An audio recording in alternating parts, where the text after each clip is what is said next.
जी। स्वागत है आपका। ओम गुरु ब्रह्मा गुरुर्विष्णु गुरुर्देवो महेश्वरा गुरु साक्षात् परब्रह्म तस्मै श्री गुरुवे नमः। अखंड मंडलाकारं व्याप्तं येन चराचरं तत्पदं दर्शितं येन तस्मै श्री गुरुवे नमः।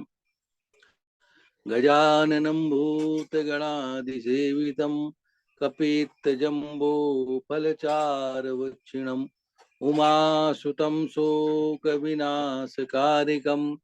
नमामि विघ्नेश्वरपादपङ्कजं शुक्लां ब्रह्मविचारसारपरमामाद्यां जगद्व्यापिनी वीणापुस्तकधारिणीं वेदां जाड्यान्धकारापाम् करचरणकृतं वा कायजं कर्मजं वा श्रवणनेनजं वा मानसं वापराधं विहितमविहितं वा सर्वमेतच्क्षमस्व। जय जय करुणाब्धे श्रीमहादेव शम्भो। सच्चिदानन्दरूपाय विश्वोत्पत्त्यादिहेतवे तापत्रय विनाशाय श्रीकृष्णाय वयं नमः। परम मंगल में परात्पर परब्रह्म परम पिता परमात्मा अकारण करुणाकारक वरुणालय अकारण करुणाकारक अचिंत कल्याण गुणगण निधान सर्वेश्वर सर्वाधिपति श्रेष्ठ आचरणवान प्रजा के सुखदाता एवं संहार करता पार्वती नाथ प्रथमादि गणों के स्वामिन आकाश आदि अष्ट मूर्तियों वाले विश्व रूप विज्ञान के पूर्ण ज्ञाता देवादिदेव त्रिनेत्रधारी दुष्स्वप्न नाशक पंच तत्वोत्पादक विश्व सर्वमंगल करता आदि अंत रहित सबके कारण श्री सांब सदाशिव भगवान के चरणों में कोटिसा नमन नतमस्तक बंदन एवं अभिनंदन। पराम्बा भगवती जगदीश्वरी शंकर शिव प्राण वल्लभा आदि जगत में व्याप्त रहने वाली जगत की आधारभूता परम शक्ति श्री जगदम्बा माँ पार्वती के चरणों में कोटि कोटि प्रणाम। समस्त भूतादिक सिय राम मैं सब जग जानी करहूँ प्रणाम जोरे जोग पानी। समुपस्थित भगवत भक्त शिव कथानुरागी सज्जनों भक्तिमयी मात्र शक्ति भगनी बांधवो भगवत चरण चंचरीक भगवत पादारविंद मकरंद रस पिपासु सुधिजन भूवि भावुक रसिक वृंदजन, हम सबका यह परम सौभाग्य ही है कि भगवान शंभु शिवाय की सुंदर कथा पर सम्मिलित होकर इस शिव कथा मंदाकिनी पर गोता लगाने का होगा। जीवन में ऐसा क्षण बड़े ही पुण्य से मिलने वाला होता है। श्री शिव महापुराण की कथा बड़ी दिव्य और विलक्षण है। इसी कथा का अनुसंधान कर 12 आदित्य अपना कार्य करते हैं। नारद जी बोले, हे विधे, भगवान शंकर की कृपा से आप सब कुछ जानते हैं। आपने शिव और पार्वती की बहुत ही अद्भुत तथा मंगलकारी कथाएं कही, फिर भी मैं अतृप्त हूँ। हे प्रभु, मैं उसे पुनः सुनना चाहता हूँ। हे पिताजी। तब ब्रह्मा जी बोलते हैं, पूर्णा सा शंकर सैव यो रुद्रो वर्णुता पुरा विधि त्वया महेशाना कैलासा निलयो वसी। पहले आपने शंकर भगवान के पूर्णांश महेशान कैलाश वासी तथा जितेंद्रिय जिन रूप का वर्णन किया, वे योगी जितेंद्रिय निर्द्वंद होकर सदैव पीड़ा करते रहते थे। हे ब्रह्मा जी, सदाशिव योगी होते हुए भी एक स्त्री के साथ के ग्रस्त कैसे हो गए, जो पहले दक्ष की पुत्री भी थी, फिर हिमालय की कन्या हुई। वह सती पार्वती किस प्रकार शंकर जी को प्राप्त हुई। नारद जी के ऐसे वचन सुनकर ब्रह्मा जी बोले, हे नारद, सुनुतात मुनि श्रेष्ठ कथयामि कथाम शुभाम याम श्रुत्वा सफलम जन्मो भविष्यति न संशया। सुनिए, अब मैं शिव की मंगल करनी कथा कह रहा हूँ, जिसको सुनकर जन्म सफल हो जाता है, इसमें संशय नहीं है। पुराने समय की बात है। अपनी संध्या नामक पुत्री को देखकर पुत्रों सहित मैं कामदेव के बाणों से पीड़ित होकर विकारग्रस्त हो गया था। उस समय धर्म के द्वारा प्रेरित किए जाने पर महायोगी और महाप्रभु रुद्र पुत्रों सहित मुझे धिक्कार कर अपने घर चले गए। जिनकी माया से मोहित हुआ मैं वेद वक्ता होने पर भी गूढ़ बुद्धि वाला हो गया, क्षमा करें, मूढ़ बुद्धि वाला हो गया। उन्हीं परमेश्वर शंकर के साथ में अकरणीय कार्य करने लगा। तब भगवान विष्णु ने मुझे समझाया। शिव तत्व को भली भांति जानने वाले भगवान रमापति के द्वारा समझाने पर भी मैं ईर्ष्या और हट को नहीं छोड़ सका। तब मैंने शक्ति की सेवा कर उन्हें प्रसन्न किया। उनकी ही कृपा से शिव को मोहित करने के लिए अपने पुत्र दक्ष से वीरण की कन्या अश्वनी के गर्भ से कन्या को उत्पन्न कराया। अपने भक्तों का हित करने वाली वही उमा दक्ष पुत्री नाम से प्रसिद्ध होकर दूसरे तप करके अपनी दृढ़ शक्ति से रुद्र की पत्नी हो गई। हे मुनि, उनके साथ विहार करते हुए निर्विकार शिव का वह सुखकारी बहुत सा समय बीत गया। तदंतर किसी निजी इच्छा के कारण रुद्र की दक्ष से प्रतिस्पर्धा हो गई।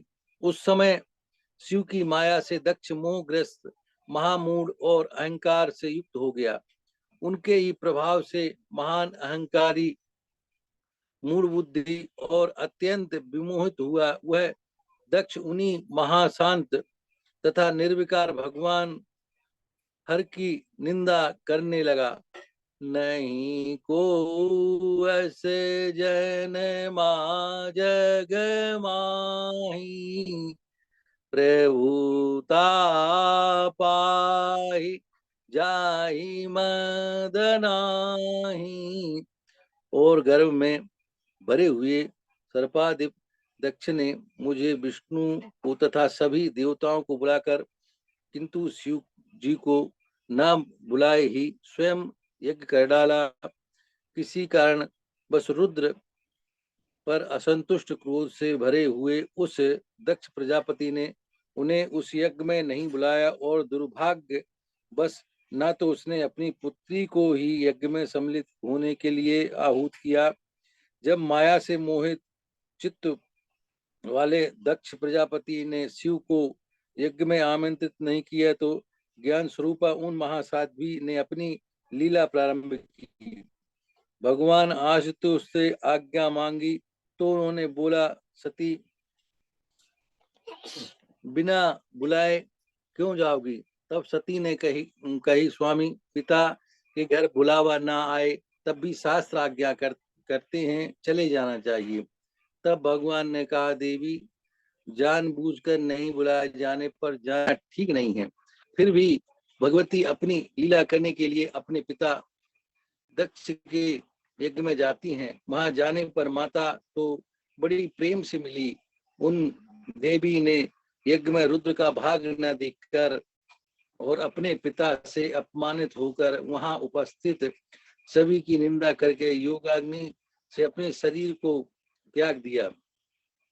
यह सुनकर देवेश्वर रुद्र ने दूसरा क्रोध करके अपनी महान जटा उखाड़ कर वीरभद्र को उत्पन्न किया। बाणों से उत्पन्न वीरभद्र ने कहा, मैं क्या करूं प्रभु? तब शिव जी ने आज्ञा दी, सर्व सर सर्वापमान पूर्वम ही यज्ञ ध्वंसम दिदेश। हे वीरभद्र, दक्ष के यज्ञ में आए हुए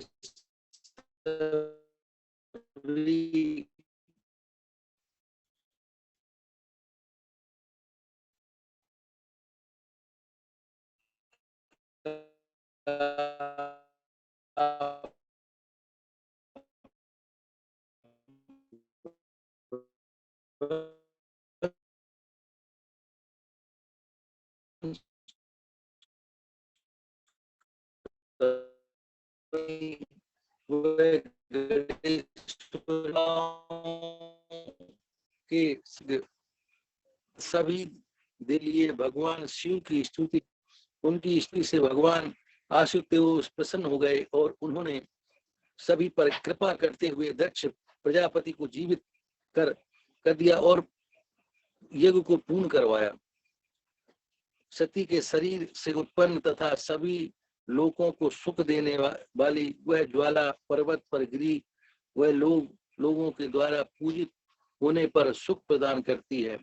ज्वाला मुखेति विख्याता सर्व काम बल प्रदा, बहु परमा देवी दर्शनाथ पाप हारिणी।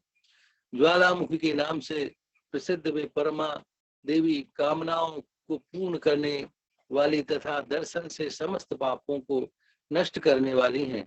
सभी कामनाओं के फल के लिए लोग इस समय अनेकों विधि विधान से उनकी पूजा करते हैं। यही सती देवी बाद में हिमालय पुत्री के रूप में उत्पन्न हुई, तब इनका पार्वती यह नाम विख्यात हुआ। उन देवी ने कठिन तप के द्वारा भगवान शिव को पति रूप में प्राप्त किया। नारद जी ने निवेदन करने पर ब्रह्मा जी आगे आए और चरित्र कहते हुए देवर्षि पहले शिव जी के निर्गुण निर्विकल्प रूप रहित चिन्मात्र सत असत से परे निर्विकार और परात्पर रूप एक ही थे, परंतु उमा के साथ रहने से सगुण और शक्तिमान प्रभु हो गए, जिनके अंग से ब्रह्मा जी उत्पन्न हुए और विष्णु तथा हृदय से रुद्र से उत्पत्ति हुई। रुद्रों हृदय तो जातो, तभी से सदाशिव के 3 रूप हो गए। इनकी आराधना से मैं भी सुर असुर सहित मनुष्य आदि की सृष्टि करने लगा। हे मुनि, जिस समय मुझ ब्रह्मा ने अत्रि पुलय आदि प्रभुता संपन्न मानस पुत्रों को सृष्टि की, उस समय मेरे मन से एक सुंदर रूप वाली श्रेष्ठ युवती उत्पन्न हुई। नाम संध्या दिवाचांता सायं संध्या जपंतिका, वह संध्या के नाम से प्रसिद्ध हुई जो प्रातः संध्या तथा सायं संध्या के रूप में क्रमशः दिवाचांता तथा जपांतिका कही गई। उस कन्या को देखते ही उठ करके उसे हृदय में धारण करने के लिए मैं मन में सोचने लगा। दक्ष मारीच आदि मेरे पुत्र भी सोचने लगे। उसी समय एक अत्यंत अद्भुत एवं मनोहर मानस पुरुष उत्पन्न हुआ। हे तात, वह पुरुष काले बालों से युक्त, श्याम गज के समान स्थूल काया वाला और सुंदर नीले वस्त्र पहने, कटाक्ष पात से नेत्रों को घुमाते हुए मनोहर प्रतीत होने वाला, सुगंधित श्वास से युक्त और श्रृंगार से सेवित था। यह देखकर मेरे पुत्रों का मन शीघ्र ही विकृत हो गया। तब वह पुरुष मुझ ब्रह्मा को देखकर विनय भाव से सिर झुकाकर प्रणाम करके मुझसे कहने लगा, मेरे लिए किया गया है। ब्रह्मा जी ने कहा, तो सनातनी सृष्टि उत्पन्न करो। तुम पुष्पों के 5 बाणों से सभी स्त्री तथा पुरुषों को मोहित करोगे। मैं वासुदेव और सभी तुम्हारे बस में हैं। आज से तुम्हारा नाम पुष्पबाण होगा। बाद में मरीच आदि मुनियों ने उसका अभिप्राय जानकर उसका नाम यथोचित रख दिया। उन्होंने कहा कि तुमने उत्पन्न होते ही ब्रह्मा का मन मंथन कर दिया था, इसलिए तस्मान मन्मथ नामा तुम लोके ख्यातो भविष्यति। तुम लोक में मन्मथ नाम से प्रसिद्ध हो गए। तुम्हारे समान कोई सुंदर नहीं है, इसलिए हे मनोभव, काम नाम से भी तुम विख्यात हो गए। तुम सभी को मदोन्मत्त करने के कारण मदन कहे जाओगे। अहंकार युक्त होकर दर्प से उत्पन्न हुए हो, इसलिए तुम कंदर्प नाम से भी संसार में प्रसिद्ध हो गए। तुम्हारे लिए प्रजापति दक्ष एक सुंदर कामनी स्त्री देंगे। इतने में काम ने अपने 5 बाणों का प्रयोग किया तो मोहन ने ब्रह्मादिकों के मन को भी मोह लिया। सबके मन के विकार